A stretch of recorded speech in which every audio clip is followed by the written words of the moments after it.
The following feature presentation is part of the Skywalking Network. This is what you can look forward to on episode 412 of Skywalking Through Neverland. Utini! How often do fans greet you with Utini? So I'm the Don't Shoot Jawa, if you're trying to identify me. Don't shoot. So, Frazer, it sounds like what we need to do is basically download your brain. I haven't got a clue for what I've let myself in for here. So what did I do? Muggins here walks on, shuffles through set, and it's like, cut, what are you doing? Doesn't matter what age you are, you're gonna go, oh wow, when you see Carrie Fisher by the pool. Oh, and now I've got a story about that one. Are you ready? Off to Neverland. Here we go! A long time ago, in a galaxy far, far away. To all who come to this happy place, welcome. Disneyland is your land. When I first made Star Wars, everybody in Hollywood said, well, this is a movie Disney should have made. You're more than just fans. You're family. Best day ever! Secrets love. It's about family, and that's what's so powerful about it. Hey. When you use a bird to write with, it's called tweeting. When we visit the world of Disney, we never grow old. It's a Peter Pan, Never land that keeps us young in heart. This is Jedi Master Obi-Wan Kenobi, and you are skywalking through Neverland. I have a good feeling about this. Hey, Skywalkers! So whose idea was it for Indiana Jones to shoot the Cairo swordsman in Raiders of the Lost Ark? Well, for such a big question, we had to ask a Jawa. So we'll get into that just a little bit later, but for right now, we want to welcome you once again to Skywalking Through Neverland. I am Richard Woloski, and now everyone please say hello to my sweetie wife Sarah, and I'm going to drag this out until she gets that yawn out. I don't know why caught I'm you yawning. It's the new microphones. I'm yawning because I'm trying not to breathe into them or something. I don't know what's wrong with me. I don't think anyone's believing that. I don't know what it is. It's a very psychosomatic symptom of being mic'd up. That you want to yawn? Yes. It's really weird. And this just started today? No, it's always been there. It's like whenever there's a microphone in front of my face, I don't want to breathe, but then hence that makes me yawn because I don't want to breathe into the microphone. Does that make sense? It does as of today, yes. Yes. Oh, but luckily we have Meredith here in the Sky Chat saying, just breathe, it's fine. Thank you, Meredith. I love it. People breathe. All right, Skywalkers, we are your enthusiastic podcast destination for the many decades of your Star Wars, Disney, and Marvel fandom. So it's time for a big Wookiee hug and a little sprinkle of pixie dust for our family of Skywalkers. Now, coming up on this episode, we will be speaking with Frazer Diamond, who played the Jawa that freaked out C-3PO in A New Hope. And he is also the son of legendary Star Wars and Raiders of the Lost Ark stuntman, Peter Diamond. So there are lots of great stories coming up. And he is going to be signing at the Boonta Eve event on April the 6th, as is Alan Fling, who was our guest last week. Lots of great opportunities to meet a lot of good Skywalking guests. And once again, thank you to Spencer Jawitz and Frank Rich for helping us set up this conversation with Mr. Frazer Diamond. Now, we are being sponsored by Small World Vacations, and they are a diamond-level Disney vacation planner travel agency, and they can help you book your next trip to Disney Park around the world, or a galactic star cruiser. And best of all, their service is free of charge, so check it out. Head to smallworldvacations.com for a no-obligation price quote and tell them that Skywalking Through Neverland sent you. Now, we are recording this from Long Beach, California on March the 21st. Hey, Minnie Mouse, what year is this again? Oh, the return of Minnie Mouse. We're not asking for the time, Minnie. We want the year. Oh my goodness, I wasn't 2023. See, I thought by not asking you for the time, yes, just the year was going to be that much easier, Minnie. My mistake. I think it was. It was good visiting you yesterday at Disneyland, and we'll get into that in just a couple of seconds. Oh, yes, we were having tea. Mm-hmm. Now, Minnie, go ahead and ask me the question that Sarah always asks me.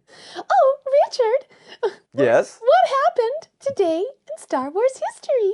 Well, thank you, Minnie Mouse. Now go get Sarah and take the rest of the day off. Oh, I'm tired. And so is Sarah. Well, we want to wish a happy 92nd birthday to Mr. Al Williamson. And he was born on this date back in 1931. So if he was with us today, he'd be the big 9-2. And Al Williamson, he worked as an illustrator on the classic Star Wars Marvel comics. He did the comic book adaptations for The Empire Strikes Back, which we're covering in our classic Marvel Star Wars comics series. We got to get back to that sometime soon. Yeah. And he did Return of the Jedi, and he also inked the Dark Horse Comics adaptation of The Phantom Menace. Do you think that's all he did in the Star Wars milieu? Not if you're asking me that question. What else did he do? Well, in 1981, the same month that you were born in 1981, he began illustrating the Star Wars Daily comic strip. Wow. Yeah, we had to cover these too. These are some great stories. First, we got to get through the actual classic Marvel Star Wars comics, That's which is going to be like years and years. Yeah, I think we're on issue 41 out of 106. Yeah, after like how many years now? 7? Yeah, I've been wanting to get back to those. I know. All right, also on this date, but 18 years ago, Cartoon Network premiered the season 3 of Star Wars Clone Wars micro-series. Now, this season kicks off with chapter 21. There were three seasons, but on DVD, they split it up into 2 seasons. That's so weird. Why? What? I don't know. Okay. And this is the great series directed by Genndy Tartakovsky, and I just love these little mini episodes, and unfortunately they're no longer canon anymore, even though Lucas worked on them. Yeah, because the Star Wars The Clone Wars, don't get confused with Star Wars Clone Wars and Star Wars The Clone Wars. Right. The Clone Wars was conceived by George Lucas and Dave Filoni. That pretty much overrode these little micro-series. Okay. Which is really, really too bad, because this is the series we were introduced to General Grievous. And it was directed by Genndy Tartakovsky. Yes. Yeah.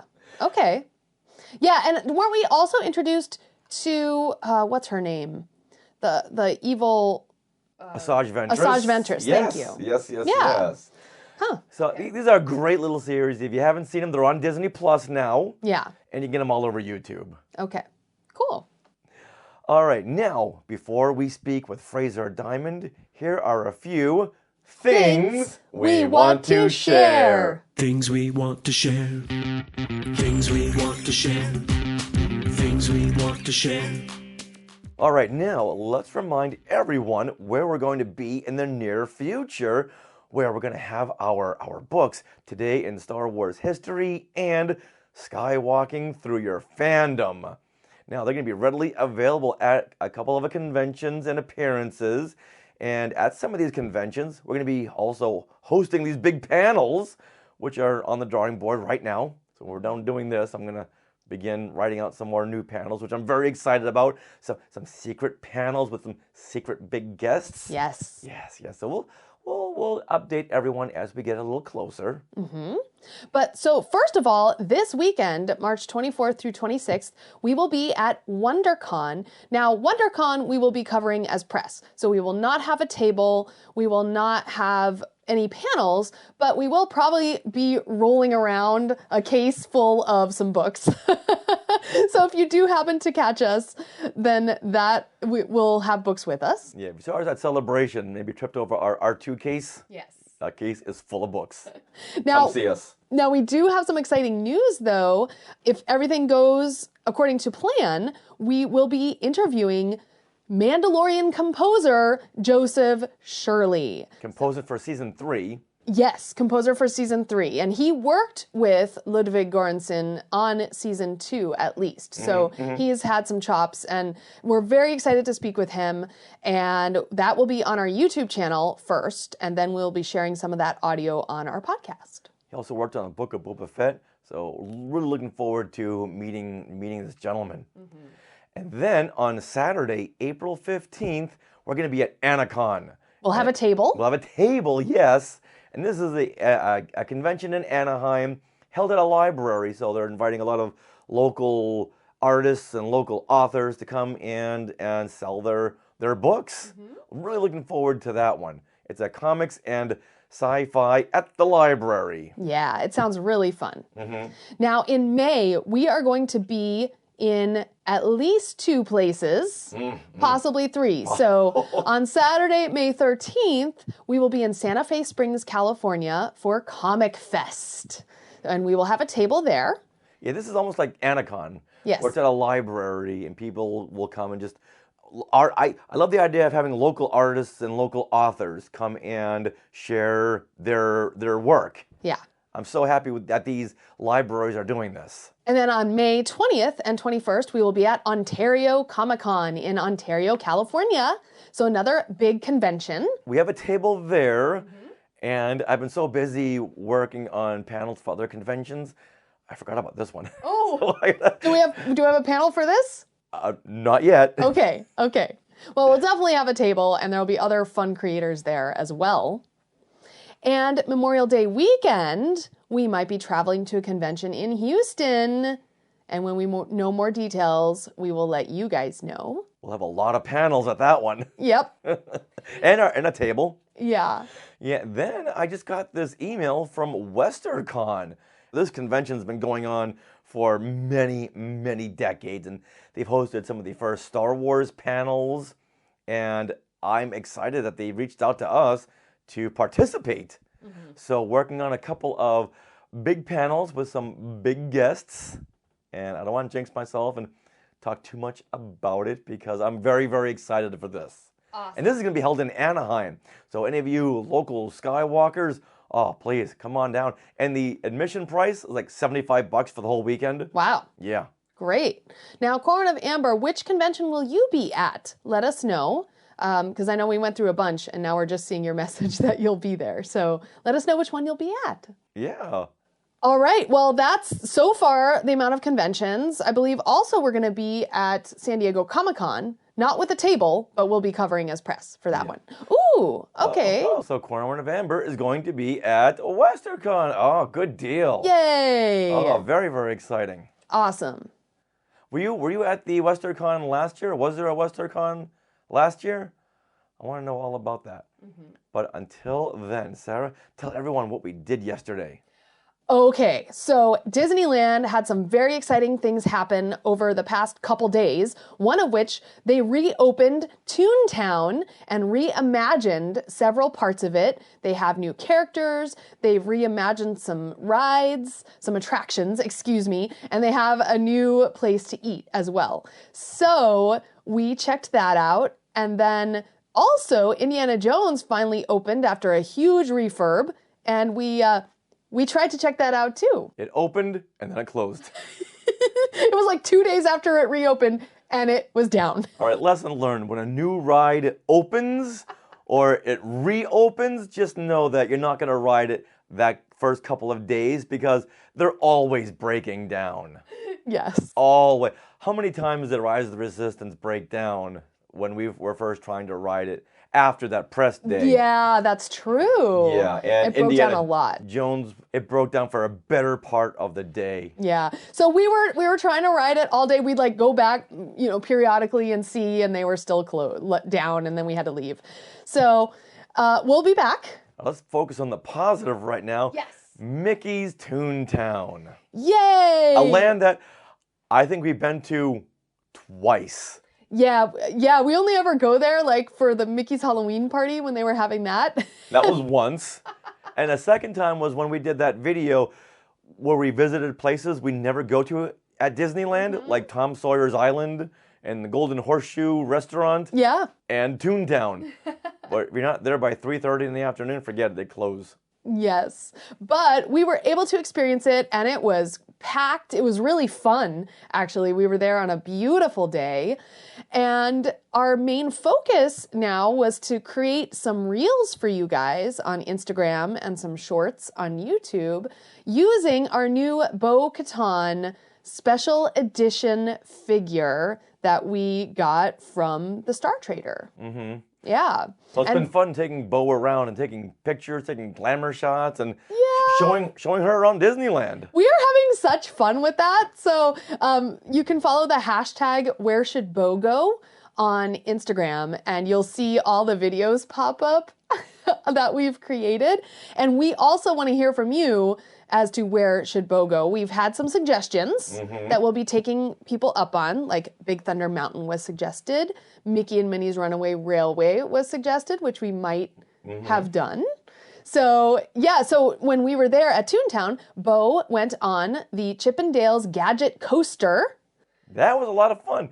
Now, is this a new roller coaster? No, it's not new. It's basically reskinned. Okay. It used to be called the Gadget Go Coaster, and now it's Chippendales Gadget Coaster. Because when you see Gadget, you just think Inspector Gadget. Yes. And you want to sing the do do do do do do do do do do do do do do.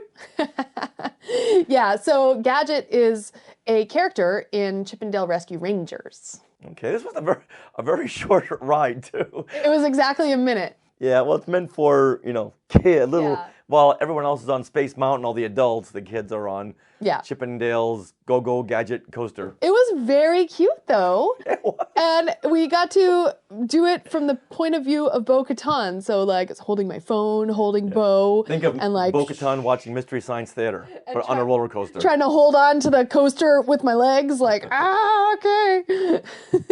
So you recorded a reel for Instagram. Yes. And I recorded a Bo-Katan Where Should Bo Go reel. Yes. So we have two different versions. Yeah. Yeah, it's really fun. It's a really cute ride. Very, really cute.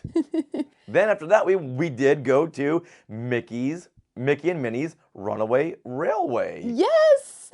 And that broke down kind of in the middle of us riding it / at the end. Yeah. And then afterwards, after we exited the ride, all the cast members were like, sorry, this ride is broken. Yep. So thank goodness we rode it on time. And we got that whole breakdown in a video, which we shared on our Patreon with the Skywalking Force. So if you're part of the Skywalking Force, head there to check that out. If you're not and you're interested, head to skywalkingforce.com.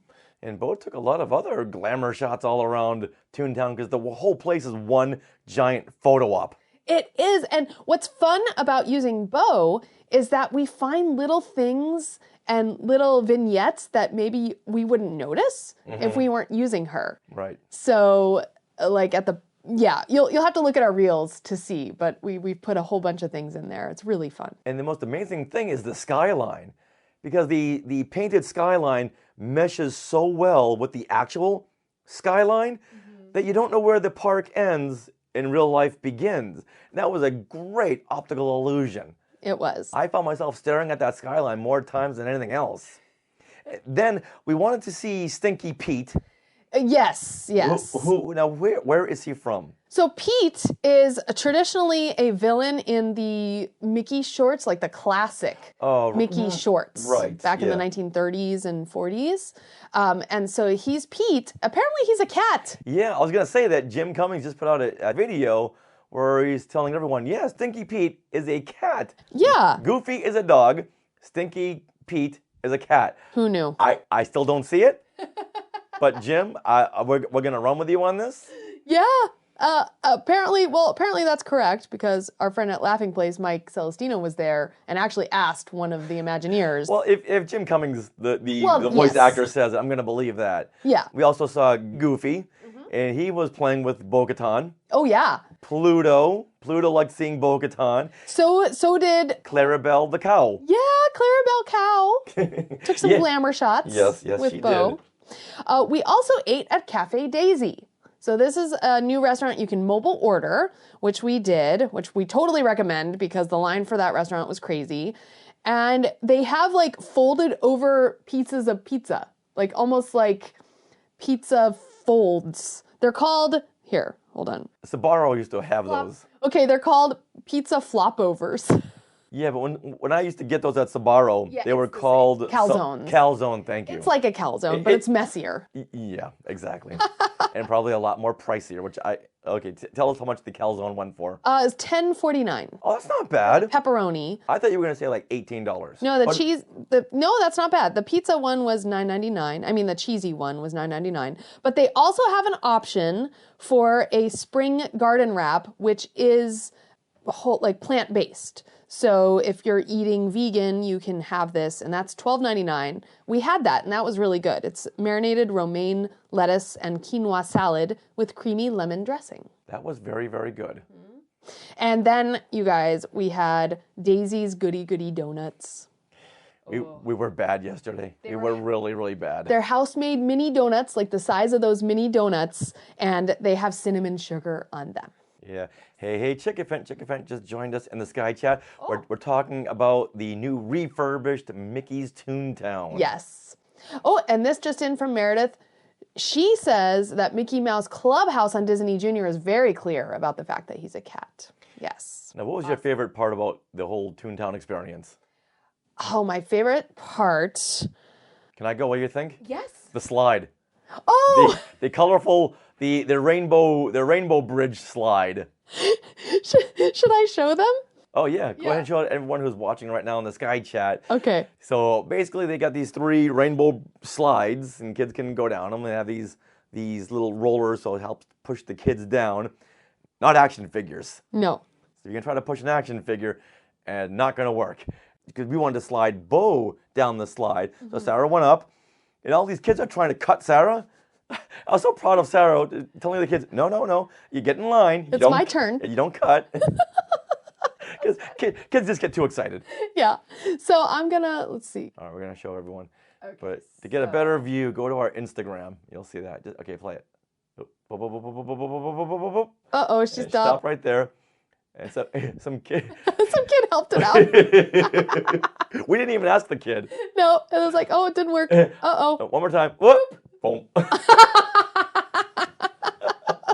funny. Oh my goodness. It was funny watching the little kids watch us play with these toys. Oh yeah. They were very confused. Oh yeah. But then again, in this day and age, I'm sure they're seeing their mom and dad play with toys as well. Yeah. I think they just think this should be normal. Yeah, but it's funny because we'd set her down like on a bench or something, and then like kind of get further back so we could take a video, and some kids would like come up and like want to like touch it and play with it because that's what they're conditioned to do.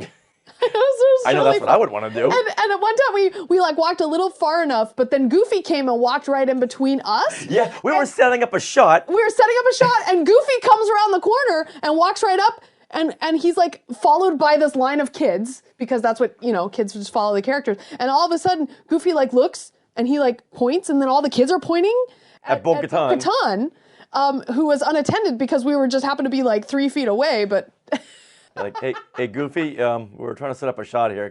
Could you keep on moving, please? That was really funny. Oh, and Corwin of Amber says that he's going to send some information on WesternCon to our Patreon. Thank you very much. We will. Thank you. All right. Then we were approached by a Disney cast member and said, "Are you guys skywalking through Neverland?" Yeah. Yeah.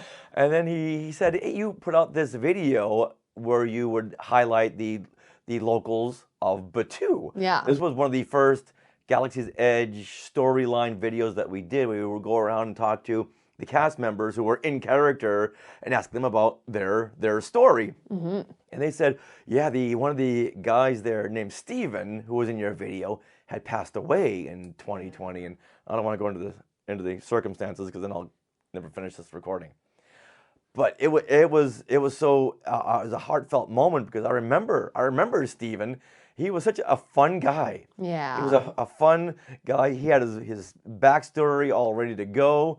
And he was just so willing to talk to us, whereas most cast members that opening day would flee because they didn't get their backstories ready. Mm-hmm. So let's play a little bit now of an excerpt from our videos meeting the Batuu citizens. Tell us what your name is. My name is Steven. How do you pronounce that on Batu? Steven. We are meeting all the Batu locals. Yeah. Now, are you a Batuian or a Batuan? I'm a Batuan. Batuan. Yes. Is there such thing as a Batuian, or did I just make that up? I think you just made that one up. All right. Yeah. All right, then we'll move past that since I was wrong. Can you tell us how you got here to Batu? Born here. You were born here? Yeah. We take the transport in from where we're from, different parts of the planet. I come from a place called Gulma. So when you're here providing security, what are your hobbies and interests?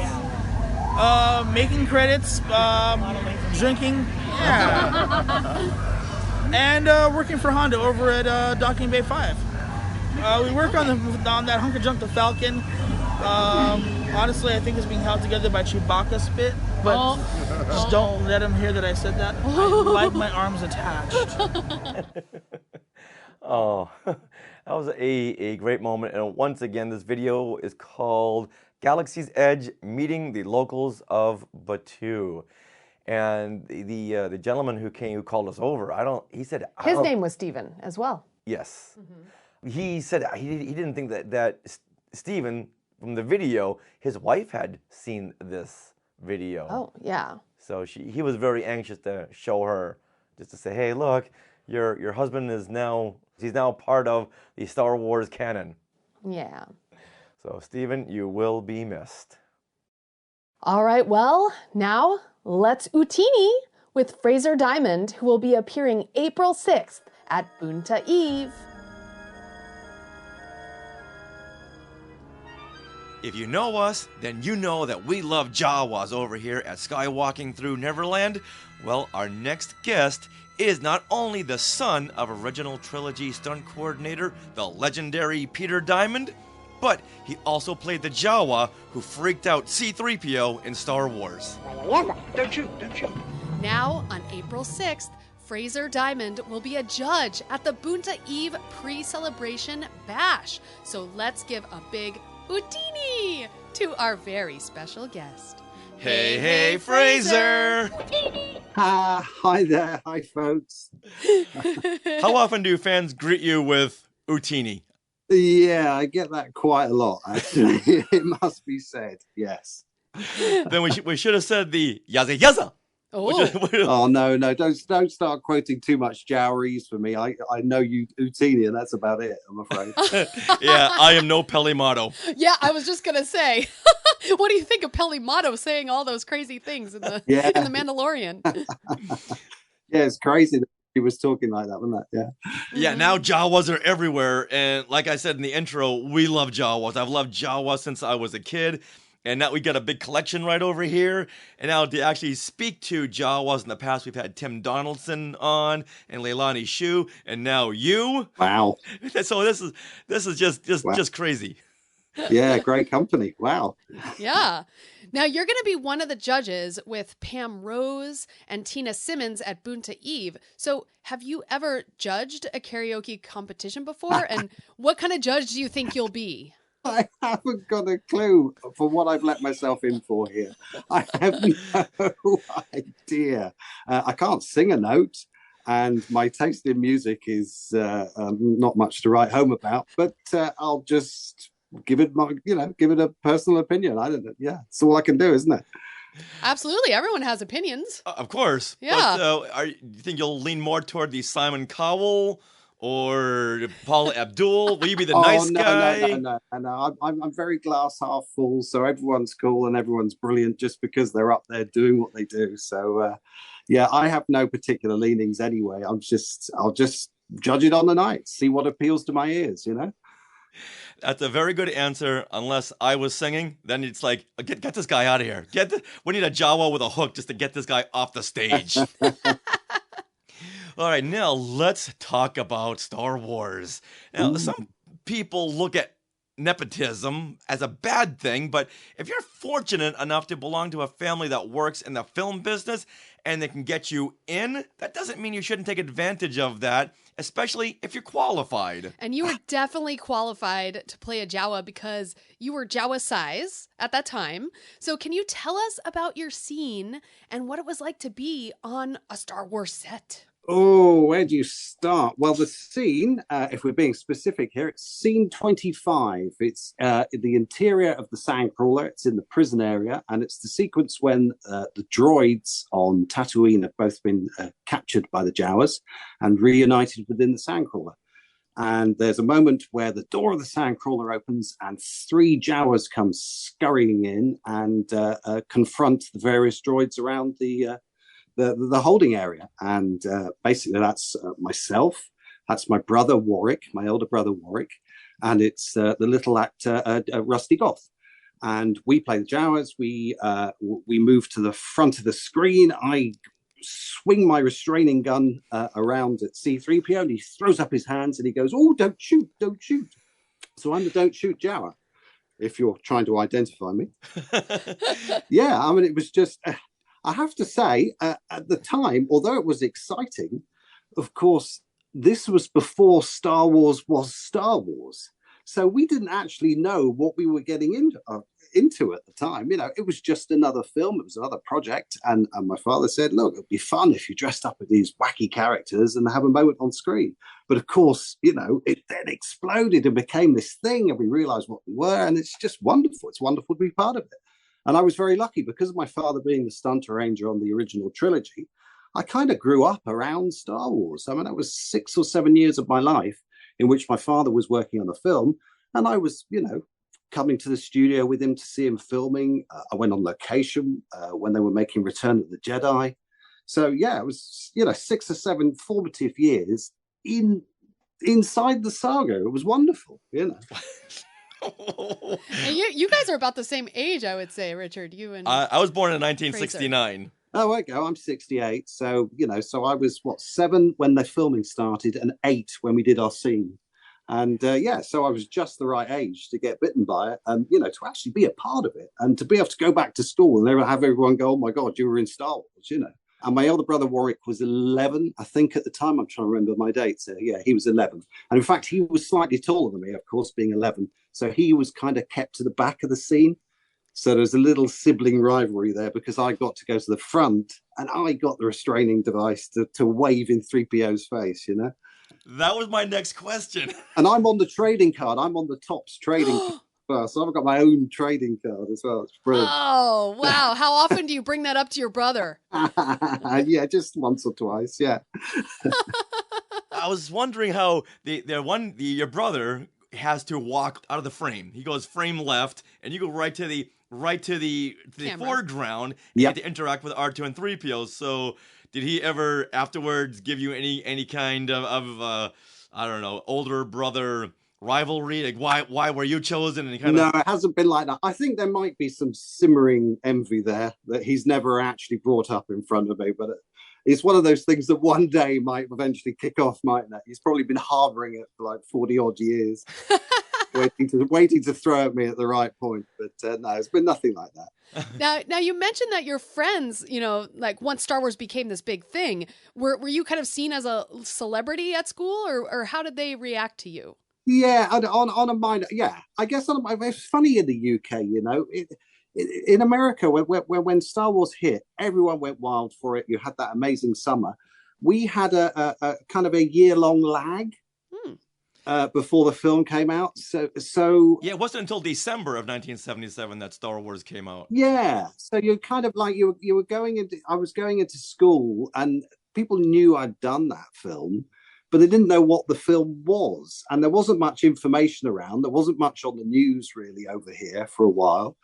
So it was kind of odd. It was a kind of limbo thing of, oh, he's done this film Star Wars. And of course, then the film comes out and then you're the guy with Star Wars. And then they're pointing to the crew T-shirt that you've been wearing all that time. And they realize, you know, what it is. And they make that correlation. But bear in mind, again, I was only, you know, I was like 8 years old. So we're talking younger minds there and younger mindsets, weren't we? You know, and it was, as I say, it was before Star Wars was Star Wars. But yeah, as I got older, you know, and then you're going to a larger school. And yeah, you know, it's like, this is Frazer, this is Frazer, he was in Star Wars. It's kind of like the next thing after I'm introduced to people, you know. So when your friends introduce you, it's not, here's my friend Frazer, it's here's my friend Jawa number 4. Yeah. Yeah, yeah. I mean, I get that now. I still get now in coffee. I have my local coffee shop, and they go, "Oh, this is Frazer. He's, oh, he was a Jawa in Star Wars." And you go, "Crikey, I'm 54 now. It's still going on. It's wonderful." How long did it take to shoot this scene, and how many takes did it take to take the take? I think it took quite a few takes, if I remember correctly, but we were actually there 2 days. We came in on Monday, June the 7th, 1976. See, I know these things. And we weren't required because they were overrunning with their shooting. So we were down on the call sheet. We came in, we sat in the dressing room, waiting. We didn't get changed into our costumes, but we sat waiting. And then they didn't use us. So they called us back the next day. And yeah, it was the best part of the day doing our sequence. They kept sort of changing what we were doing as we were shuffling around inside the Sandcrawler. Oh. So it was a long day, and it was very, very hot. And we were wrapped up in those swaddling costumes and light bulbs stuck to our heads. And, and we couldn't see anything. That was the main thing, is I couldn't see anything. So everyone always asked me what the shoot was like. And I go, well, I just didn't see a thing in there. It was that little hole in the hood to see through. I mean, in the final cut of the film, if you watch the sequence slowly, I'm the Jawa entering on the left of the screen. And if you see, as I step over the door, I can't see what I'm doing. And my hand goes to my hood and lifts my hood back so I can actually get in without tripping up, because we tripped up a few times. Oh. Yeah, you'll see a lot of Jawas in Star Wars always fussing with their hoods. Yeah. a lot of that. And Rusty Goff, he played the other Jawa with you, right? Yes, he was actually on the day, I believe on the call sheet, he was down to play the Gonk droid. Oh. But they'd been shooting a few of the pickups the day before. And the idea was that he was supposed to be in the Gonk droid and Jack Purvis was supposed to be our lead Jawa. But they got a bit fed up doing the same roles all the time. So the next day when we were there, they swapped roles, apparently. Oh, so Jack Purvis is in the Gonk droid who's running away, right? Yeah. He's in the Gonk droid. Anthony Daniels obviously there as 3PO. The R2 was an empty shell on the day. It was the remote controlled one. There were some, and I'd only learned years later that there were some girls there inside the other 3PO suits and the CZ7s and all of that. But I didn't see that on the day. Yeah, our friend Mickey Herman, who was one of the production assistants on Star Wars when they were doing some of the reshoots over here in America, they weren't going to fly Anthony Daniels to be a little gold blip on the screen. They say, "Hey, Mickey, get in this costume." Yeah, basically, yeah. But it's funny. It's funny, that whole sequence is so weird for me, though, when I watch it back as an adult now, because I didn't realize there were so many droids in that scene. There's like 8 or 9 droids. But at the time, we were just moving through these trash heaps. And I was kind of looking around at this rubbish. And in my young mind, an android or a robot was usually like a human. It was a humanoid. So Star Wars, I think, really broke the mold with that, didn't they? When it was just anything can be a droid. I kind of look now, and all the little bits of heaps of rubbish I saw are actually droids, and they've all got names, and they've all got histories now, And they'll have action figures, Disney Plus series. Oh, yeah. Breakfast cereal. Yeah, absolutely. It's like watching R5D4 and The Mandalorian again this week. It's like, oh my goodness, I love that. So you can never watch Star Wars again and not think, oh, this is just a droid that has a couple of seconds on screen. Now it's like, oh, this guy, R5D4, he knows Din Djarin. He knows Grogu. Yeah. Or he will. Yes. Yes, he will, yes. It is. Now, was there anything that you shot in Star Wars that didn't make it into the film?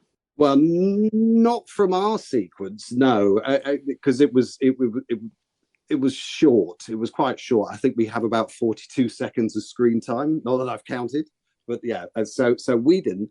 But my father, now his role on the film, he has 20 odd appearances across the main trilogy, and so he's got stuff that never made it into the final cut of the film. I think most famously, he played Lightman in Jabba the Hutt's palace that was cut from the final film. Yeah, there were stills of a guy dressed all in like light bulbs all over his face with like long tentacles. Oh my! I didn't know that was your dad. Yeah, that was my dad. Yeah.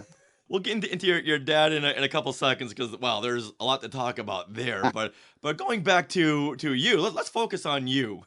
What actors did you meet on set? Did you get a chance to talk with Mark Hamill and Harrison Ford and Alec Guinness and Anthony Daniels? Well, yeah, yes, basically, it's all of those, yes. And the funny thing was, the first people I ever met associated with Star Wars in any shape or form were actually Mark Hamill and Harrison Ford. But we didn't know who they were at the time. So I had my first day at L Street. Dad had brought me in. He brought myself in separately and then Warwick in separately to just have a tour of the studio. And as I was approaching one of the main stages, two young American chaps came out of a studio set dressed in white armor, funny white armor that we'd never seen before. And it turned out it was Harrison Ford and Mark Hamill who'd just finished shooting some Stormtrooper sequences. And so, I'm introduced to them and I've got Mark ruffling my hair and Harrison saying hello and they're signing my autograph work. But, I look at my book now and I go, oh my goodness, look at these people I met and look how much these autographs go for now if you're collecting and all of that. But again, at the time, we didn't know who they were, I didn't know who people like Alec Guinness was, Wow. But yeah, 7-year-old me, I met them. Wow, it's fantastic. Do you recall meeting Alec Guinness when you were there? Yeah, it was very brief. It was a very brief meeting. He was, Dad just kind of beckoned me over to him and shook hands. But, and again, I'm going, it's just an old man, isn't it, in my head? Obviously now I go, oh my goodness. What about Anthony Daniels or Carrie Fisher? Yeah. Well, not so much Carrie Fisher. Funny enough, Carrie, we met that years later. Actually, for me, that was on Return the Jedi because it's a long story, but basically, I went on location for the shooting of Return the Jedi with the family. We went over to America. I got dispensation out of school as a teenager and spent 6-7 weeks touring around California with the cast and crew. So we were at the Stardust Hotel in Yuma, hanging around the swimming pool with Carrie Fisher every evening. Holy buckets. Oh, yeah, 14-year-old me going like, wow, I bet. Doesn't matter what age you are, you're going to go, oh, wow, when you see Carrie Fisher by the pool. Yeah. Apparently my younger brothers went rampaging around the hotel one evening and burst into her in the sauna room. Oh. God knows what I saw there, but anyway. Okay, we're listening. Well, on that note, gotta fly. Sorry. Wow, so you had quite the tour. You saw all these scenes. There's a great shot of you and your brother behind the scenes shot with Anthony Daniels. Yes. What kind of conversations did you have with Anthony? Wow. Well, I really don't remember much of that at all, apart from the fact that he was very lovely and very kind. And it's also very lovely to see that in his biography recently, he said such nice things about my father. Yeah. Or being around the diamond. So that was nice. In fact, there's even a photo thing where there's a photo montage in the middle of the book where it shows my father as the Tusken Raider unmasked and then us unmasked beneath him. And it's just lovely to see us all there in his book. But no, I'm afraid I don't have anything I can really share about Anthony. I don't remember. I just remember him being a nice chap, Yeah. Did you see any other scenes being shot either at Elstree Studios or over in California? Anything that made an impression on you? Oh, where do you want to start? Yeah. Well, if you think my father was arranging all the lightsaber duels, so particularly Empire Strikes Back, I spent a fair bit of time at the studio. Every opportunity when my dad would take me, I would go with him. So I went a number of times. So all the rehearsals with Mark Hamill and Colin Skeeping and Bob Anderson as they were putting together the big fights at Bespin, I was watching them all, putting all that together. There's that lovely footage of Bob Anderson and my father rotating around this stage with Mark going 1, 2, 1, 2. You see it all the time, this clip.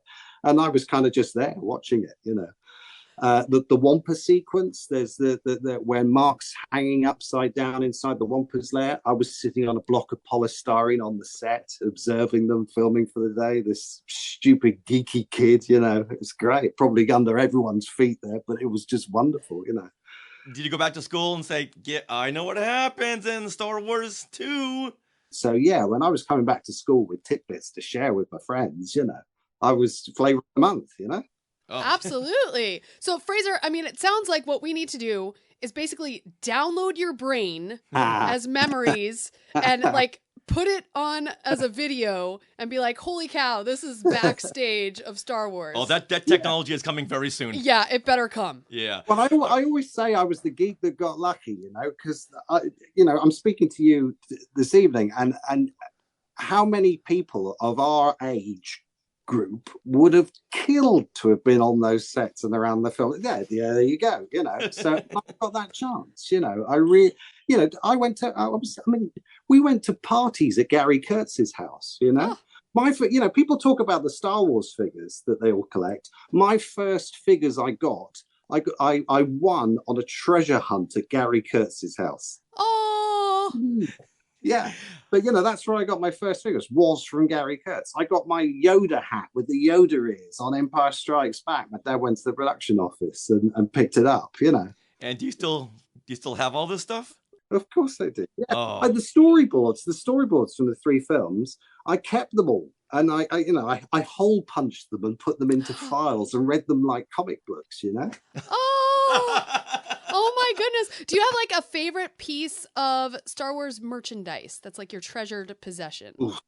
Jawa or non-Jawa? Yeah. Well, I'm afraid it's non-Jawa, but I do remember during filming of Return of the Jedi, we stole the dressing room sign from my dad's dressing room at Elstree.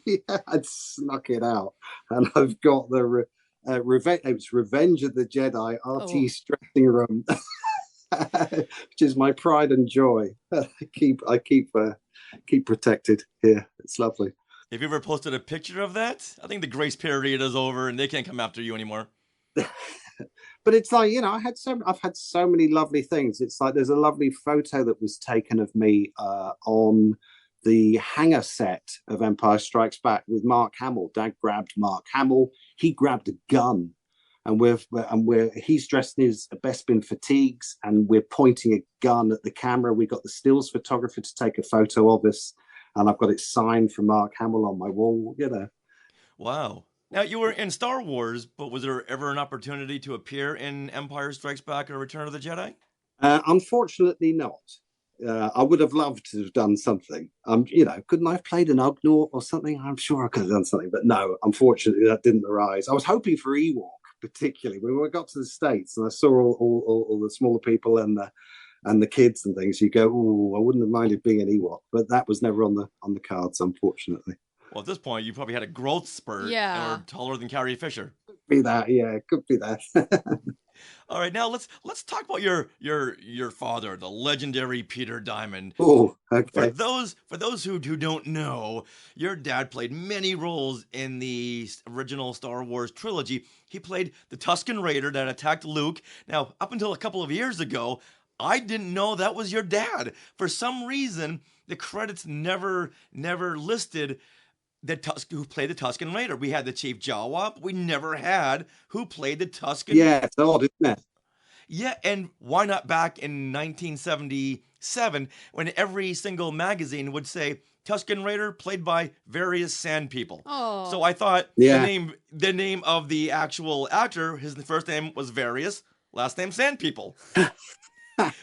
Under every other picture, you had Luke Skywalker, Mark Hamill, Harrison Ford, Carrie Fisher, Tusken Raider, various Sand People. Okay, that's his name. Now, your dad also played the droid snitch at the Mos Eisley Cantina, the guy who runs outside and snitches on R2 and 3PO. Gareth Defoe. Then he pops up in the Death Star scenes playing stormtroopers and a Death Squad commander who was shot by Luke Skywalker. And I guess you can call that karma. You attacked me on Tatooine, I'm going to blast you. There's more than that, though. There's a lot more than that. Oh, yeah. Well, in Empire, he played snowtroopers and biker scouts. And in Return of the Jedi, he was that Weequay skiff guard that Luke slashes with his lightsaber. Once again, that's karma. What did I miss? Okay, I could do the whole run for you if you want. Oh, please. Please. He's on the Tantive 4 at the start of the film of Star Wars. He's the first trooper to go down in the Battle of the Tantive 4 on the blockade runner. The Sand Person. Then he's Gareth Lafoe. Then he's in the hangar bay at Mos Eisley. He gets shot. He's one of the stormtroopers getting blown up there before they depart for the Death Star. Then, as you say, he's Corporal Prescott on the Death Star as well, getting blown up at the prison bay. And then he's the first stormtrooper to tumble down the Death Star chasm when they do the swing. He's also blown up after Darth Vader and Luke and Obi-Wan have their fight, their lightsaber battle. He's blown up as the Millennium Falcon's about to take flight and escape the Death Star. Then in Empire Strikes Back, he's a snow trooper beside the big gun that gets blown up by the Millennium Falcon as it's departing from Hoth. Then he's a stormtrooper inside the gas chamber who gets thrown into the steam and chaos by Chewbacca as he frees himself from his manacles. Then he plays at least two stormtroopers during the scenes in which Boba Fett retreats to Slave One to take away the frozen Han Solo. Then in Return of the Jedi, he's Sergeant Duelin, the guard who meets Boushh and Chewbacca on the stairs inside Jabba the Hutt's palace. He was also Lightman there, as I said to you earlier, the character that was subsequently cut from the film. Then you get to the skiff sequence. He's down on the call sheets as playing Snit Plotkin, who's one of the skiff drivers. He's the Wee-Kay who prods Luke into the Sarlacc pit. Oh. He also plays one of the humans on board of the skiff, one of the skiffs at one point. He's also a Klaatu on the skiff at one point. He then plays the biker scout thrown into a tree on Endor. He's also a biker scout thrown by Han Solo over his shoulder at the Battle of Endor. And he's also inside the bunker on Endor as one of the rebels planting all the bombs inside there when they get caught by the Imperial officers. Boy, I just scratched the surface. Yeah. Plus, of course, he did all three of the lightsaber duels. He staged all three of the lightsaber duels as well. So I just realized something. Your dad was the first character to scream out the Wilhelm scream. Yeah, he got the Wilhelm scream. Yeah. As a stormtrooper who fell off the chasm after Luke shot him in Star Wars. He also did the Wilhelm scream as he got knocked into the Sarlacc pit. So your dad should be called Peter Wilhelm Diamond. Well, I think that second one was actually Julius the Floor, the stuntman who did that sequence. Oh, okay. For the second one, just so we don't start misappropriating things. But yeah, definitely the first one. Your dad was the one who prodded Luke out onto the plank, as you said. He was, yeah. But it was Julius the Floor was the Wee-Kay who went into the Sarlacc. It's all very confusing, I know. But you seem to have a big handle on it, so that's amazing. Last week we had Alan Fling on the show who played many characters, and he did. We were trying to name his characters because a lot of his characters didn't have names. So let's retcon this. The stormtrooper who falls into the chasm in Star Wars, he'll be Corporal Wilhelm. And if we can get that to Pablo Hidalgo again, we get a whole stack of names to give him. And then bonus, of course, your father was also played Nazis and Cairo henchmen in Raiders of the Lost Ark. Yes. Among many other films. Yes, that's another one. Basically, he accrued around about 1,200 feature film and television credits over 5 decades in the industry. I mean, he began his career working under the likes of Errol Flynn, Douglas Fairbanks. Wasn't his first film Ivanhoe? Yeah, I think it was. Yeah, we're just trying to establish that, actually. But yes, we think it was Ivanhoe, yeah, in 1952, the MGM classic, yeah. Wow. And he also did stunt arranging on one of Sarah's favorite films, Princess Bride. Yay! yeah, he did that, yes. Yeah, speaking of, I know you read C-3PO Anthony Daniels' biography. Did you read Cary Elwes about his making behind the scenes? Yes, he does a lovely chapter. It's a really generous chapter on how they put together that clifftop fight, particularly. Yeah, it's lovely. Super. Yeah. Okay, here's a little a fun fact. I was never a big Princess Bride fan, but when the film But when the film came out in '87, the only reason I was going to see it was because your dad was attached to it. That's how hardcore of a fan I was. It must be true. It was the only reason I went at first. So I'm not the only one then. But you liked it, right? Oh yeah, I love it. I absolutely adore it. Yeah. Oh yeah, Sarah showed it to me a couple of years ago, and I did like the film, but I just wasn't in that zeitgeist at the time. It's not the nostalgic factor for you. Yeah, I'm sorry. It was a fun film, though. It is. Yay. Now, what memorable story your father told you about working on Star Wars or Indiana Jones really sticks out with you? Oh dear, sickness. Oh, tell us more. He was sick. He was sick in Tunisia both times. So he was sick on Star Wars. He hated the heat and he hated the food and he got ill on Star Wars. And then he was very, very ill on Raiders of the Lost Ark. But I think most of the crew were. So he spent a lot of time bedridden and under the weather, trying to get all that action in the can. It was a nightmare. Yeah, Harrison Ford got sick, which is why they had cut that Cairo swordsman scene down. Now I've got a story about that one. Here's another story. Okay, here's another version of that. There's all sorts of versions of that story you hear, don't you, about various people suggesting that because Harrison Ford was ill, he didn't want to do the whole fight scene that was planned in the market on Raiders of the Lost Ark. Well, I had a story from my dad saying that actually what happened was they had a big fight planned that my father had rehearsed over 5 or 6 days that was supposed to be a big market fight. Then they were all ill. And Harrison said, look, I just want to pack up and finish here. And Spielberg said, yeah, I just want to go. And it was my father who suggested that Harrison just shoot the guy and be done. And he said he did it because it was exactly the same joke that he staged for our comedian over here, Tommy Cooper, back in the 1960s. Now, if you're British, you'll know who Tommy Cooper is. He was a famous stupid comic. He was a very silly comedian who used to wear a red fez. He was famous for wearing a red fez, and he used to do magic tricks, and they would always go wrong. And my father worked with him a number of times on the stage. And so he said, no, we'll just copy the trick I did in the 60s. But whether that's true or not, I don't know. Whether that's just my dad trying to play up to me to make me, admire him more, I don't know.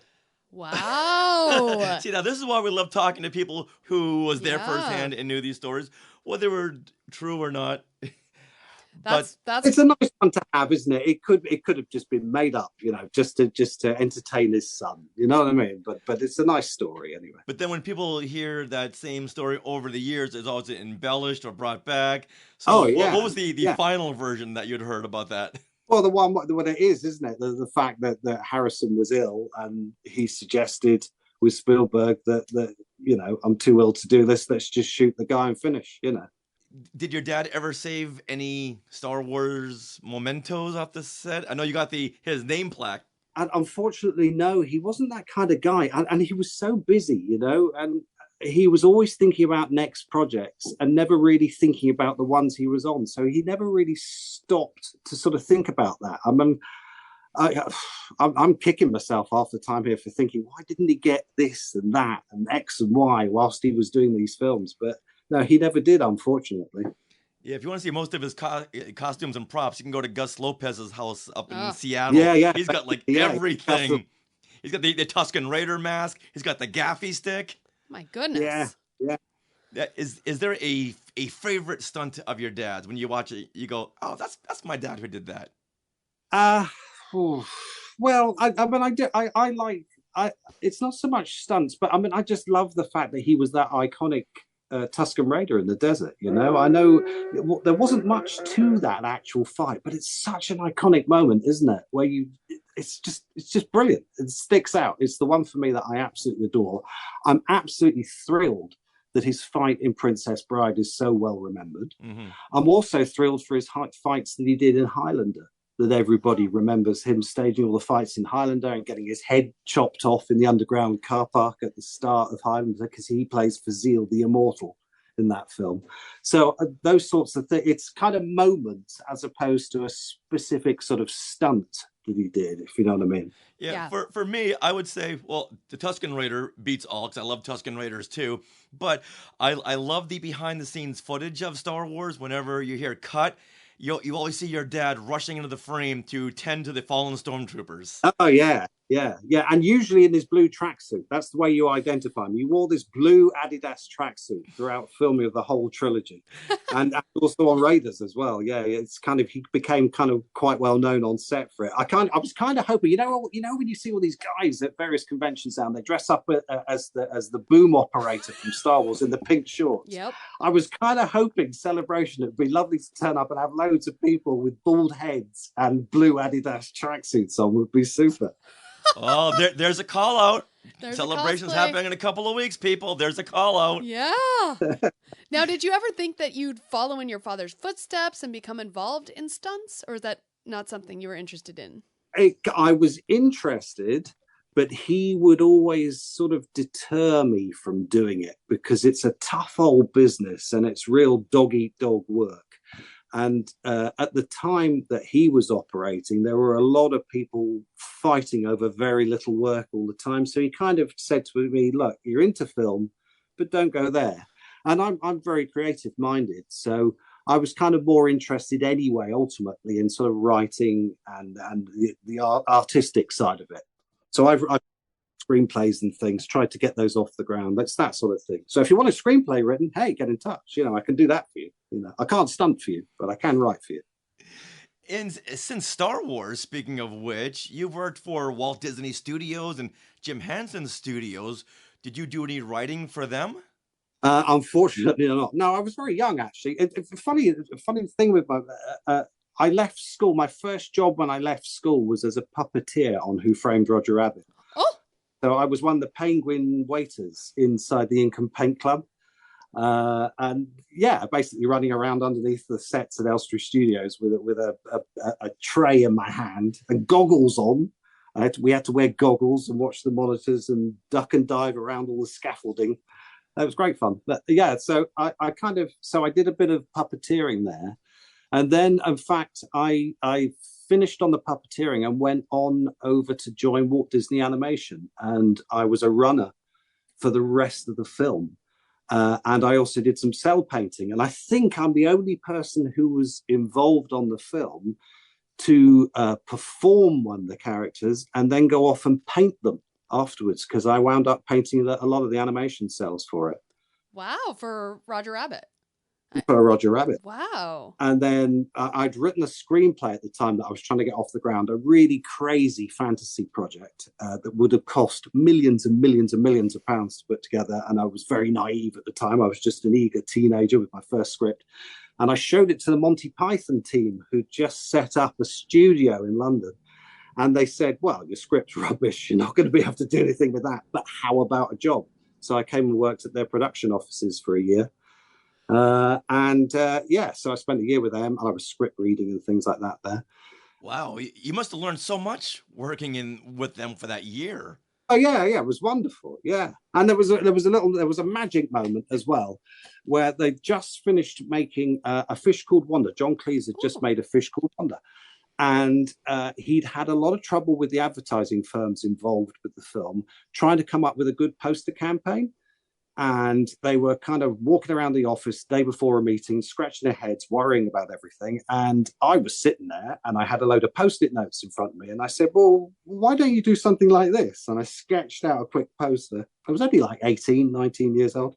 Did this quick sketch. They took it into the meeting and they ended up using it. And it was the whole campaign for the UK. Wow. My goodness. Yeah, it was a lovely thing. I love that movie. I got a lovely thank you from John Cleese. I've got this framed card from him thanking me for saving them so much time and hassle and being so creative for them. It was lovely. Wow. What did you do for Jim Henson Studios? Well, Jim, I was just an office assistant, really, but I was loaned out as a runner on the second Storyteller series. They did Storyteller Greek Myths with Michael Gambon playing the storyteller. And so I did a few of the effects things there. I was they slathered me in plaster of Paris and turned me into a statue to be used during the episode starring the Medusa, who used to turn everything to stone with the snakes in her hair. So so silly things like that. that it was quite a well-known series for having lots of extra sort of green screen effects of things like urns and murals coming to life in silhouette. So I was thrown into a loincloth and told to parade in front of a green screen that was then processed and added to all the urns to make them come alive. So it was lots of silliness, really. But it was lovely. It was great fun. Boy, that is one varied career you've had. Yeah.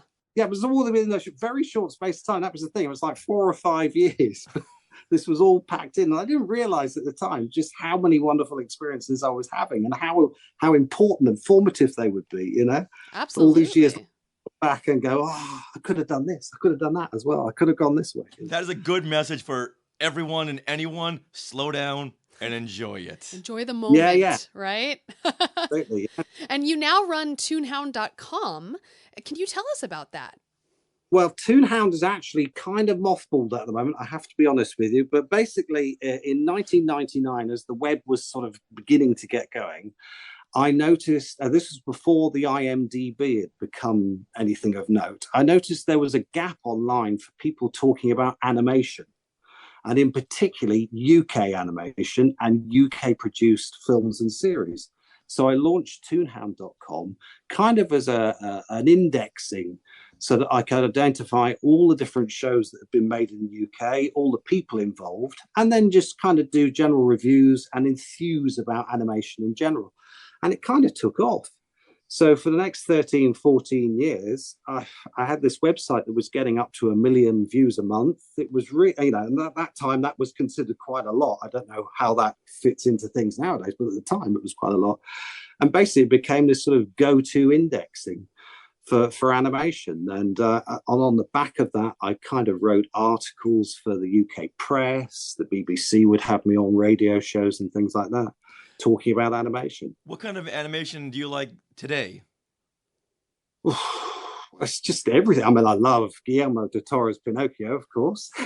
Nice. Okay, congratulations to him who just won an Oscar. Yeah, absolutely. Yeah, he's my kind of idol at the moment. Gosh, if I could write something for him. Anyway, I hope he's listening. He is. Hold on. Guillermo, you listening? He said, yeah, he is. But yeah, kind of, I do all animation. I kind of veer every which way you like. You know, I'll just drink it up. I love it. What do you think of stop motion animation? And do you wish there was more of that these days? Because I just love that style, and I know it's very time consuming. Well, it's totally beguiling, isn't it? It's, yeah, these miniatures coming to life in front of your eyes. Yeah, it's adorable. It's wonderful. Nightmare Before Christmas, Pinocchio. It just it's artwork. Every frame is a piece of art. Yeah. Yeah, and of course you can trace that through as well to, of course, the original trilogy. If you look at the work of Phil Tippett and things going on there, you know, wonderful. Those AT-ATs and the Scout Walkers and all that. It's just beautiful. Tauntauns. Right. Oh yeah. That was what really got a lot of people bewildered. Not just the special effects, the lasers and lightsabers, but how are these things moving? How are these lumbering AT-ATs going through the snow and Tauntauns running and these chess pieces? How are they doing this? Yeah, and it's that combination, isn't it? That beautiful combination of techniques. So you have the real life puppetry and the models, they're full scale models, and then you're going to the little stop motion things, and it's just wonderful. Yeah, I'm so glad they brought that back for The Force Awakens with the Jarek chess pieces. They brought Phil Tippett back in to animate more of that. Yes, indeed. Yeah, beautiful. Now, coming up on April the 6th, you are going to be a guest judge at Boonta Eve, and you're going to meet lots of fans. How many fan conventions and events have you done recently, and what do people ask you or tell you? Well, now, I've done this. I was, funny enough, I was looking just before I came online with you guys, and I've done like 10 events now. So, you know, I'm getting into it. I'm obviously not at, Mike Quinn League or anything like that, but I just find them all completely wonderful. I was very hesitant to do them at first, I have to say, because I kind of felt, well, I'm quite low key. I'm quite low on the list here. I'm not even credited. Yeah, and I didn't quite comprehend what the scene was all about. And then I was coerced to do my first one in Glasgow in 2013, and it completely blew my head. It was just wonderful. It was the best weekend I'd ever had. I didn't realize how wonderful and inclusive all the fans were. It was a super exciting time. So now if I get invited anywhere, I just go, yeah, straight away. I'll be there, I'll be there with knobs on straight away, Oh, fans just love anyone having to do with Star Wars behind the camera, in front of the camera, and rightfully so. I know you said you only had 45 seconds of screen time, but I'm jumping out of my head. If I could go back and tell my 8-year-old self, hey, you're going to talk to that Jawa that freaked out C-3PO, I never would have believed it. Well, the thing is, my father did it. My father was very late to the scene too. He kind of slowed down his career towards the end of his career. He passed away in 2004, but around about 2000, 2001, he started doing a few events, and he totally loved them. And one of the last things he did was Celebration 2. He went over to the States for that, and he came back with the biggest smile on his face after that one. He absolutely adored that weekend and didn't realize that fan base was out there, and that knowledgeable fan base was out there. He didn't realize that people knew all about him in such intimate detail, and he was kind of saying to me, you have to get into this. Anyway, after he passed, and then I eventually started doing them, by the time I'd done 2 or 3, I thought, well, look, the only reason I'm doing this really is because the great luck I had because of my father and his involvement with the trilogy. So now what I do when I go to conventions, I spend the majority of my time sort of talking about the things he did and the things he got up to. And in fact, when I get the chance at various events, I also do talks now about him and his career and his work. I get a load of slides up and present all these behind the scenes, photos and information about his career. Wow. To augment my appearance. So it's not just the case of me sitting there signing away behind a desk. I'm actually trying to engage with people a lot more. Oh, yeah. That's the beauty now of social media and going to conventions, because now we can actually not just see you up on the big screen, but talk to you in person and go to these panels and hear these firsthand stories. Oh, yeah. Yeah, it's great, isn't it? Yeah. I mean, I'm hoping at Boonta, people come up, talk to me, ask me about my dad. I want to tell you, I'm here to talk, Is that one story that you're holding back and waiting for that fan to ask you that right question? And there may be 1 or 2, yeah. Tell us about Carrie Fisher in the sauna. That was a brother. That was a younger brother. It wasn't me. You know what, Kit? Can we get him on the Zoom call? Yeah, at any of these conventions, have you ever had a Jawa reunion with Rusty Goff or Jack Purvis? Well, not Jack, unfortunately. Not Jack anymore, right? But Rusty, yeah, I met him. Where was I? We met at, was it another Glasgow one I did? And it was lovely. It was, yeah, he's a great guy. Have you had him on your podcast before? No, but I would love to have him. So if you could send us his info, I would love to talk to that man. First of all, I got to apologize to him because I met him back in 1994 when he was doing the Men Behind the Mask convention circuit. Yeah. And he said, yeah, I was the Chief Jawa. And I'm like, no, that was Jack Purvis. I thought, who's this guy claiming to be Jack Purvis? And I got really upset. I just walked away, not knowing then. I know people get confused about things. I know that, there's the classic shot of the Jawa in the desert with the gun, the blaster gun. And that's definitely Jackie Purvis. But I know at times that's been confused as being Rusty. But from what I can gather, Rusty never went to Tunisia. Right. But sometimes people confuse him for Jack. And you can see by what I told you earlier about the way he swapped roles with Jack in our little sequence that, errors are going to creep in after that, aren't they? And people are going to get confused. Yeah, and having worked in film, I know every angle could be a different person in a different costume. Yeah. Yeah, absolutely. And well, the case in point was when I was talking about the skiff fight, the Battle of the Sarlacc, the Battle of Carcoon earlier on.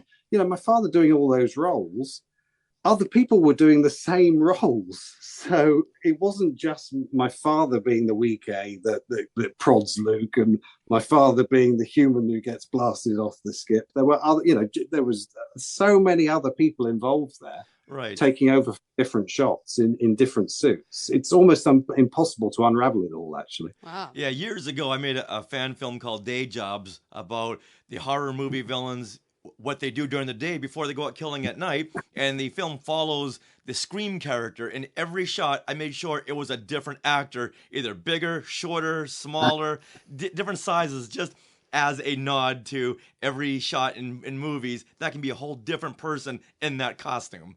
Yeah. Well, it's like you meet these people who say, well, I've got the call sheet and it says he was this or she was that. And you go, well, that means nothing on the day of a shoot. I mean, everything changes, you know. Right. It depends on the needs of the shoot on the day, doesn't it? And I'm sure for Rusty, it was much easier to tell the fans, yes, I was that Jawa there, instead of saying, you know what, in this shot, I was this Jawa. In that shot, I was that Jawa. In the Sandcrawler, I was a Jawa with just one eye. Well, there's all of that. Plus, it's often forgotten that you're looking at, when you're making the scene, of filming a sequence, you're observing the sequence being filmed from one perspective, but the camera's looking a different way, isn't it? Yeah. On the scene. Right. So even with my father, not just in Star Wars, but in other things, I'd be saying, my father did loads of Hammer horror films, for example, the Hammer horrors that were made over here in the 60s, did lots of them. And you'd go, well, Dad, that's you, isn't it? And you could see him trying to think of where the camera was in a certain sequence and whether he was in that part of the shot or another part of the shot, or maybe that wasn't him at all, or maybe he did something else, or maybe it was for another film entirely. Yeah, they may take a little clip from a scene from that was shot a week ago and put that in here and just mix and match in the editing. Yeah. Absolutely. Well, look at my father in the desert there as the Tusken Raider with the gaffy stick. Now, my father never shook that stick up and down and went, like in the film. That was done in the edit afterwards, wasn't it? Right. Yeah. Yeah, it's a back and forth film. Yeah. So again, he'd get questions going, oh, that moment when you shook your gaffy stick, and he'd be like, well, I didn't do that. I raised it one time, and the editing, they went backwards and forwards, backwards and forwards. Backwards and forwards, yeah. All the stuff they can do in editing, whatever makes the film work. So it's not always what's down on paper. You got to talk to the people who were there, or people that like yourself whose dad can go, yeah, this is what really happened. Or if you're in the film business, then you really know how the films are made, and you can piece it together and just know that there's not always a black and white answer, unfortunately. No, absolutely, yeah. When you were working with Rusty Goff, he had just come off of Willy Wonka and the Chocolate Factory playing an Oompa Loompa. Did he share any fun stories about that? Because I'm dying to ask him. No, but he did no, because we didn't know that at the time. We didn't know he'd done that, but he did wind me up. And I actually told him about this when I met him, and he apologized for it. But he was mucking about behind set before we'd actually started shooting. And he was with my brother, and they were doing a little sort of soft shoe shuffle. And he's going, Jawas walk like this, Jawas walk like this. He's shuffling his feet together. And of course, 8-year-old me goes, all right, okay, they walk like this. So we get called up, and they go, and action. Yeah, you're already laughing away there. Yeah. So what did I do? Muggins here walks on shuffles through set, and it's like, cut. What are you doing? What are you doing? But I didn't know. Yeah, he had a good laugh about that. Yeah. Now there must be footage somewhere of you doing the Jawa shuffle. Yeah, it could be good, couldn't it? That would be amazing. I'd like to see that. Yeah, it would be great, wouldn't it? All right, at Boonta Eve, you gotta start a dance, the Jawa shuffle. You please. Do it. Unfortunately, we won't be able to attend, but just do that for us, and I'll be the happiest person in the world. That would be awesome. So once again, Boonta Eve, April 6th. You've got to go to the Breakfast Club venue and listen to our last couple of shows. Go over there to the Star Wars Europe, Star Wars Celebration Europe 2023 Facebook group. All the information is there. You've got to see Frazer Diamond and Tina Simmons and Pam Rose judging the Alderaan Idol competition. You're going to have a blast. We were at the Boonta Eve celebration last year in 2022 over here in Anaheim, and Spencer and Frank Rich, they put on a great event. You're going to have a blast. I'm really looking forward to it. So where can our listeners find you on social media? Well, it's very easy. Just look me up on Facebook. Just look up Frazer Diamond on Facebook. You'll get me in seconds. There aren't many Frazer Diamonds in the world, fortunately. Perfect. Yeah. A lot easier name to search on Facebook. And I always put stuff up. I'm always putting up little stories about my father or experiences I've had. I like to talk about. I like to find behind the scenes imagery, certainly from the saga, and then sort of reflect on how that's affected me personally and my experiences, So there'll be, you'll get photos of like all the piles of trash that were discarded and left around Elstree. And I remember walking through all that trash and not realizing I'm walking through, discarded land speeders and astromechs and bits of the Millennium Falcon and stuff like that, And you remember them all piled up, That always breaks my heart when I see the Elstree trash area and there's bits of the Millennium Falcon and X-Wings and snow speeders and yeah, I wish I'd snaffled a few of those bits, I tell you. Yeah, of course you would need a storage unit the size of Rhode Island, but still it would have been worth it. Yeah, I'd love to get a Millennium Falcon on the train on the way home. That would be brilliant, wouldn't that? Oh my goodness. Well, wow. Frazer, this has been nothing short of an awesome conversation. Thank you so much for coming on the show and talking with us. Thank you for having me on. And Boonta, here we go. Hi, I'm Frazer Diamond, the Jawa who freaked out C-3PO in Star Wars. Don't shoot. And I am skywalking through Neverland. Houdini! Now, one of the most fascinating stories that Frazer told us was the whole Indiana Jones Cairo swordsman story. Okay, this is a new angle I had never heard before. So I reached out to our friend Eric Unkenhout and said, hey, Eric, do you want to write an article around this? Around the whole, who really came up with the idea of Indiana Jones shooting the Cairo swordsman in Raiders of the Lost Ark? Because I've always heard stories that Steven Spielberg suggested it.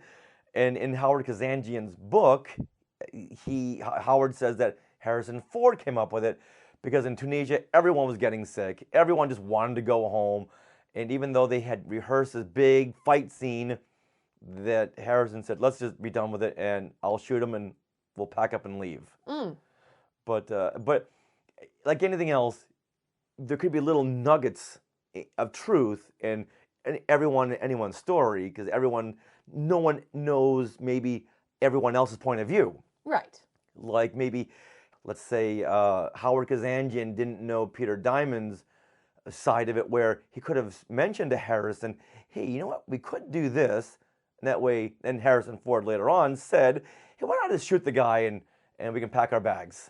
Right, so it was in his head already. Yes, exactly. That's what we're talking about. Okay. Exactly. So there's many different points of view. So we're out to Eric, and Eric loves Star Wars and Raiders history. So he said, yeah, I'll write this article and get the different points of view and quote Howard Kazanjian's book. And I'd even written out to Howard Kazanjian and asked him, he's the producer of Raiders, and asked him, hey, is there any more you can add to this? And he said, yeah, everything you need to know is right there in the book. Perfect. So if you head to skywalkingthroughneverland.com and check out the article that Aaron Unkenhout wrote. Thank you, Eric. All right, well, that wraps up episode 412 of Skywalking Through Neverland. We want to thank Frazer Diamond for coming on the show and sharing all those great stories. We want to thank Spencer Jawitz and Frank Rich for helping us set up these guests who will be appearing at Boonta Eve. And we want to thank you, Skywalkers, for interacting with us on social media and just listening to the show, watching the YouTube videos. Thank you so much. And maybe sharing our YouTube videos because we've gone, I lost count now, over 700 new subscribers since we started posting these Mandalorian press roundtable interviews. So thank you. Are you interested in our book, Today in Star Wars History? Well, autographed copies are available of Part 1 and Part 2 from skywalkingthroughneverland.com/book.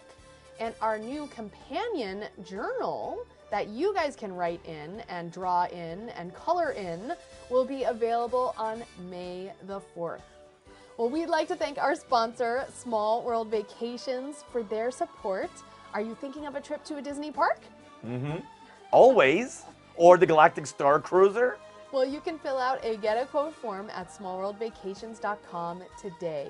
Their vacation planning service is free of charge, so check it out and tell them Skywalking Through Neverland sent you. Now, do you also want to support Skywalking Through Neverland? Yes. Okay, good.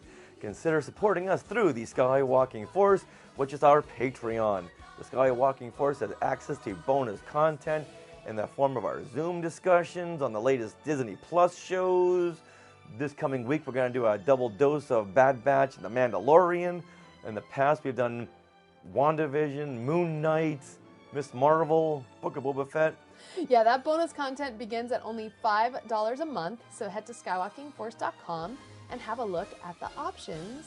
Thank you to those of you who are already part of the Skywalking Force. We just posted a video there just for you about the breakdown of Mickey and Minnie's Runaway Railway, and we also have some heartfelt thanks for you in there as well.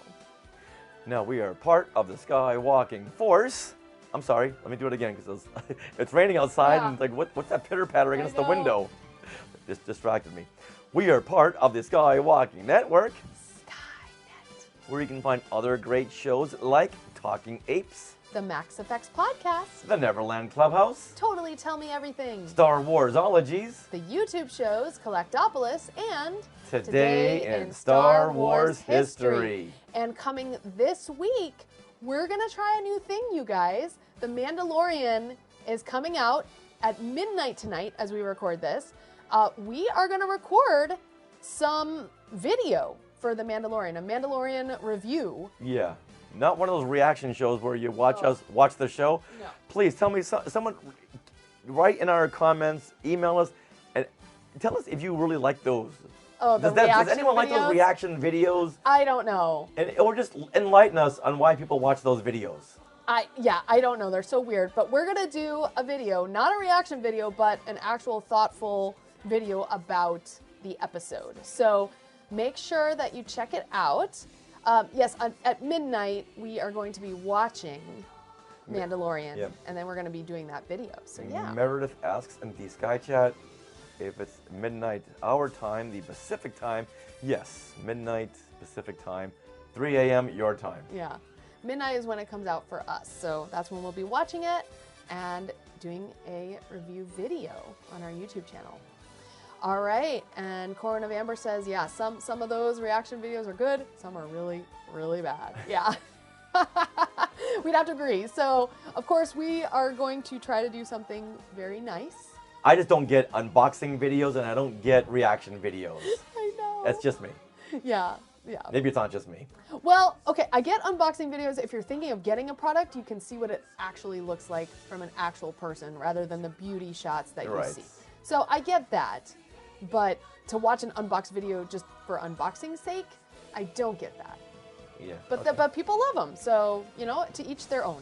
All right, now on social media, we are at Skywalking Pod for Twitter, Instagram, Periscope, TikTok. Periscope? What else did we say? Meerkat? Oh my God. Do you remember Meerkat? That was like 10 years ago. Oh my goodness. You can also check out Skywalking Through Neverland on Facebook. We have a group, we have a page.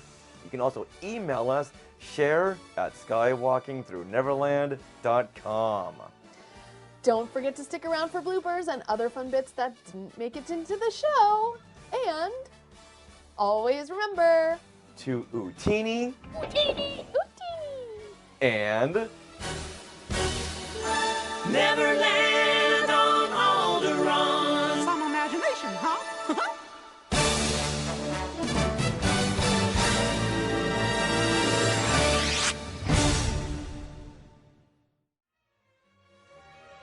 To our Skywalkers and Tweetwalkers, thanks for listening. Skywalking Through Neverland is created and produced by Richard and Sarah Woloski. Original music by Rob Dellinger. Creative consultant Mark Augushowitz. Technical advisor Peter Heitman.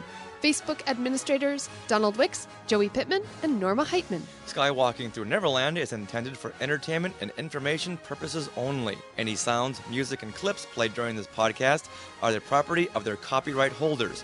All original content is property of Skywalking Through Neverland All rights reserved. Sorry, had to be said. Well, it's funny, when I was growing up, that photo of the Tusken Raider was everywhere. There were very few promo shots out for the film, weren't there? It was kind of like the lobby card photos were the shots that were used everywhere. And it's so funny when I look at it now, and I look at the figures that came out, and I go, do you know, us Diamonds were 4 of the original 12 figures that were released. Wow. That's right. Yeah. And then you go, there's that image of the stormtroopers in the Death Star, the one of them backed up on the top of the chasm shooting at Luke. When you go, well, that was Dad and Colin Skeeping there. And then you look at, that Tusken Raider image as well with the gaffy stick raised, and you go, crikey, that was Dad as well. And these were key things. And he didn't get credited for them at all, It's just extraordinary. And I was walking around going, that's Dad, My little scene, we never had any photos. So I was always gutted that I couldn't show people what it was I'd actually done. And it was only about 4 or 5 years ago, one of the fans from the States showed me the Topps cards, the Orange Series Top cards. And I've got my own card in the Topps series. And I never knew about that because we only got the first couple of series of Topps cards in the UK. We never got the rest of them at our local stores. Wow. So I didn't know it was out. But I've got my own photo on my own card, which is just wonderful. And the black and white Topps that came out recently, I'm card number 16 in there. Oh.